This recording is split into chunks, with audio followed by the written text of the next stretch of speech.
आइए हम जानते हैं एक महान हस्ती आचार्य गौरव कृष्ण स्वामी जी के बारे में। श्री हरिदास जी की दिव्य परंपरा में जन्मे आचार्य गौरव कृष्ण जी का जन्म 6 जुलाई 1984 को श्री धाम वृंदावन, भारत में श्री श्री मृदुल कृष्ण गोस्वामी जी और श्रीमती वंदना गोस्वामी जी के घर हुआ था।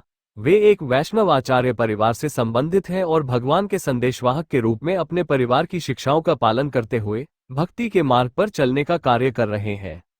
18 वर्ष की आयु में आचार्य गौरव कृष्ण जी ने अपनी पहली भागवत कथा सुनाई थी। हजारों श्रद्धालुओं के बीच उन्होंने 7 दिन तक इस पवित्र ग्रंथ की सुंदर कथा सुनाई, जो उनके परिवार में कई पीढ़ियों से चली आ रही थी। इसके बाद से आचार्य गौरव जी ने भारत ही नहीं बल्कि विदेशों में भी श्री राधा कृष्ण की भक्ति का प्रचार किया और लाखों भक्तों के दिलों में प्रेम और भक्ति का संचार किया।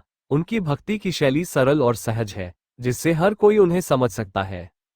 आचार्य गौरव जी की कथा में श्री कृष्ण के लीलाओं का जीवंत चित्रण होता है। ऐसा लगता है जैसे वे स्वयं श्री कृष्ण के समय की घटनाओं को हमारे सामने प्रस्तुत कर रहे हों।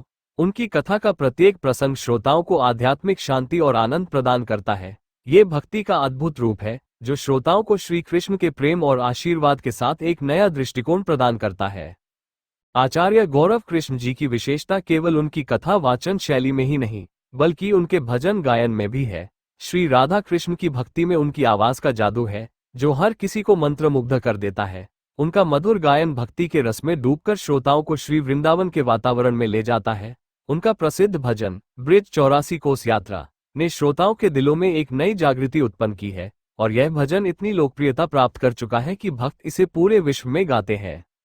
आचार्य गौरव कृष्ण जी की आवाज की मिठास और भक्ति गीतों का प्रभाव इतना गहरा है कि हर सुनने वाला मानो श्री कृष्ण के साथ घनिष्ठ संबंध महसूस करता है।